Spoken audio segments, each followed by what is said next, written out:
相隔4年 ，Sennheiser Momentum 頭戴式耳機系列終於有新機推出啦！就我手上呢一副萬眾期待嘅 Momentum 5，咁我都試用咗一陣，佢俾我感覺無論外觀、功能同埋調音上邊咧，對比 Momentum 4都幾大分別㗎。咁到底實際又係點樣呢？即刻分享俾大家啦！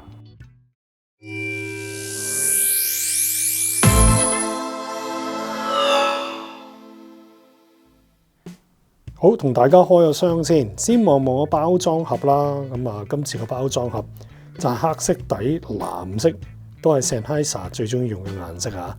好，咁啊，打開望一望裏頭係點樣啦。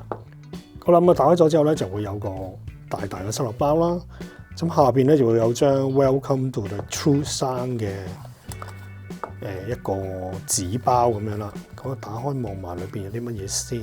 哦，原來裏頭咧就係一個安全注意事項，咁有興趣咧，大家可以睇翻下。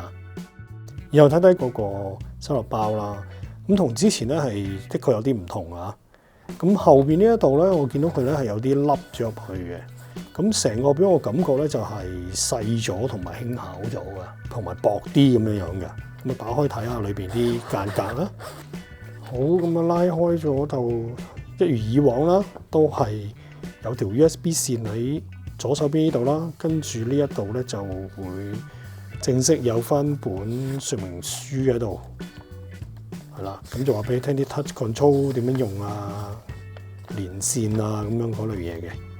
咁隔離呢度咧就會有條2.5去翻3.5嘅 jack 頭 ，Momentum 5嘅個真身就係咁嘅樣子，係啦 ，OK。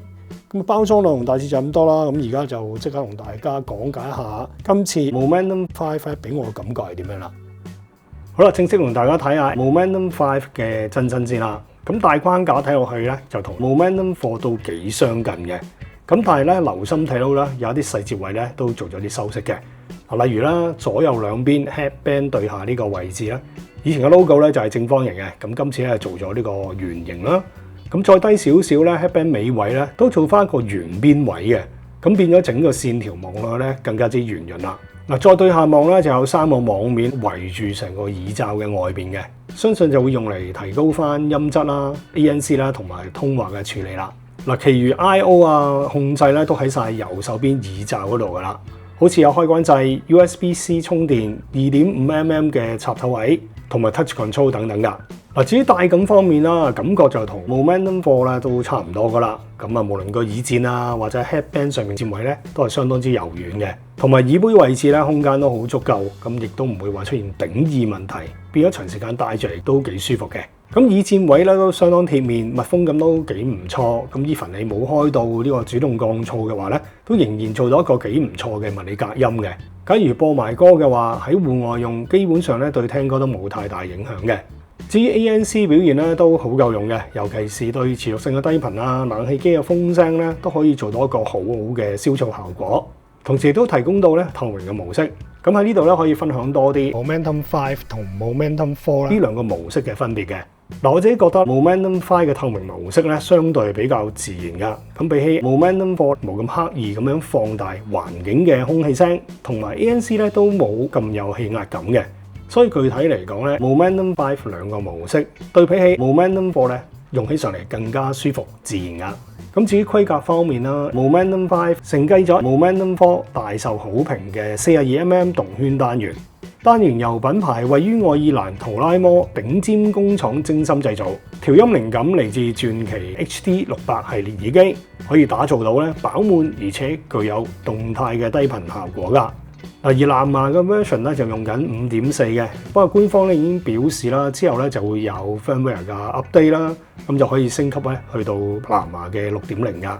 而編碼方面，透過 Hi-Res Audio 認證，支援高達 aptX Lossless 藍牙音訊編碼嘅 Slapgen Sound 技術，提升極致嘅聆聽效果。續航力方面，單次充滿電嘅話就可以用到57個鐘咁長嘅，咁呢個電量嚟講咧都算係相當長氣嘅啦。另外咧，官方有提供到 App 嘅支援嘅，咁我哋而家咧就 go through 下 App 睇下有啲咩新嘢喺裏邊咯。好啦，入到 App 裏邊咧個界面都好熟悉噶啦，咁我都同大家咧 go through 一次啦。咁首先咧就會見到耳機嘅電量啦，咁然後咧就會有個 connection management 啦，裏邊咧就係 multi-point connection 嘅，就會見到你咧曾經連接過嘅 device 嘅。咁跟住咧就會有個 noise control 啦，咁入到咧就會有個 anti-wind setting 啦，可以 set auto 或者係 max 咁樣啦。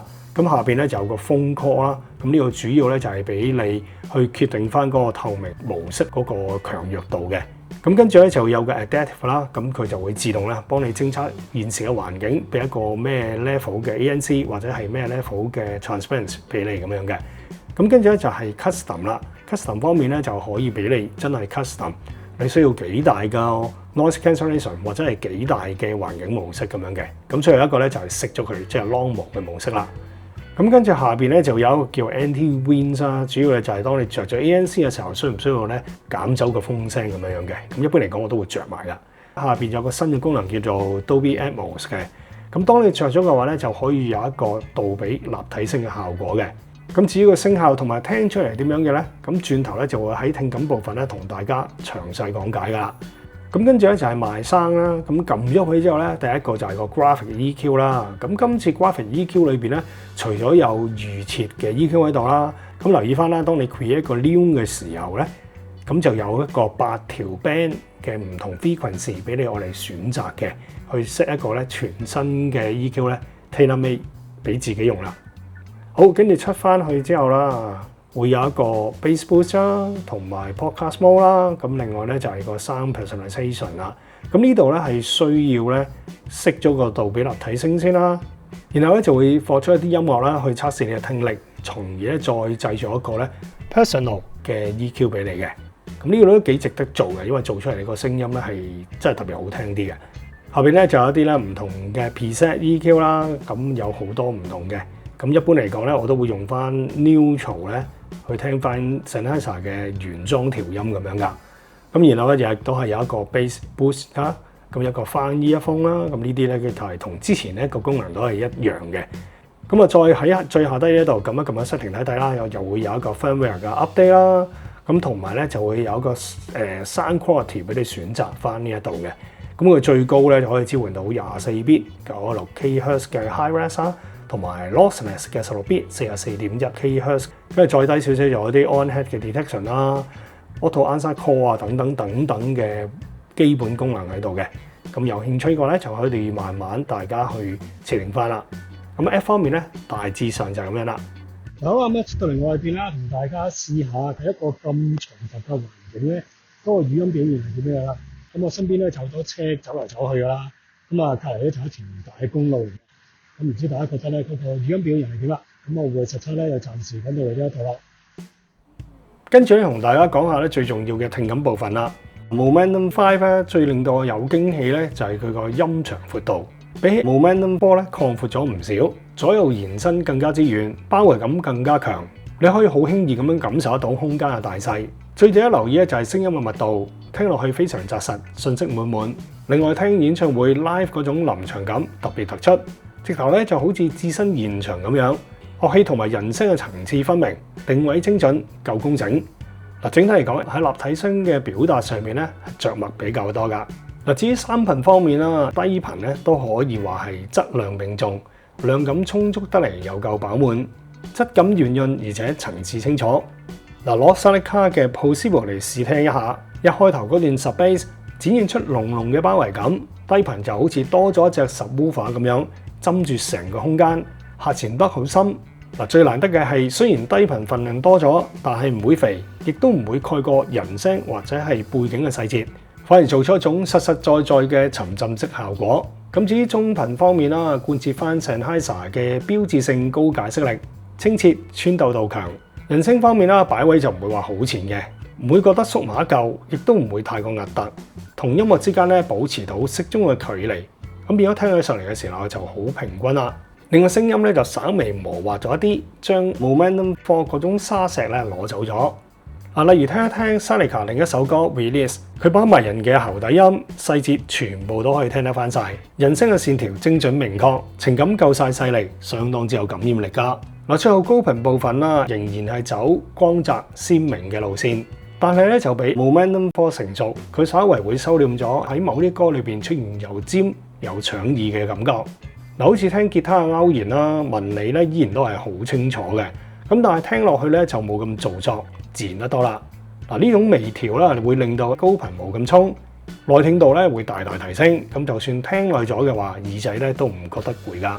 嗱，講翻頭先 App 裏面嘅 Dolby Atmos 效果，佢可以令到 Momentum 5嘅可塑性咧大大咁樣增加㗎。嗱，呢個功能一開咗嘅話咧，喺聽 Apple Music 呢一類支援杜比嘅串流平台，效果好似入咗一間多聲道音樂房裏邊聽歌，成個音域會推闊咗好多嘅，縱向嘅深度咧都深咗唔少。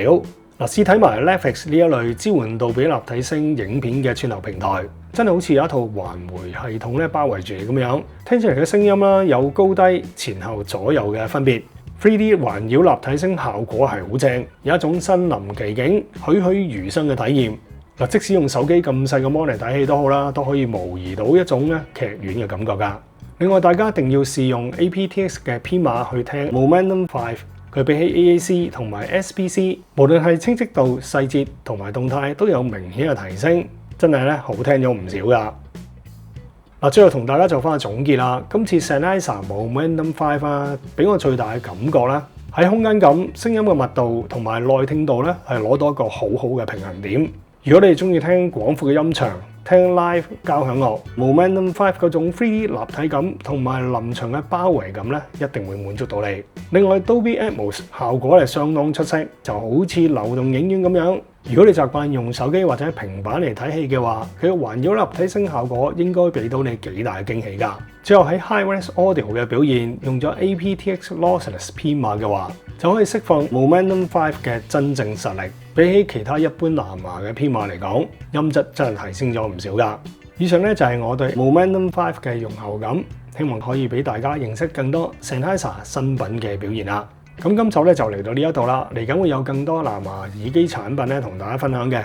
如果你都中意接收呢一方面嘅資訊嘅話，就記得 subscribe 我 channel 啦。最後咧就希望大家可以俾翻個 like 啦，或者可以 share 出去，令到更多中意玩耳機同埋聽音樂嘅朋友可以睇到呢條片啦。好啦，咁今集就講到呢度先，我哋下條片再講過，拜拜。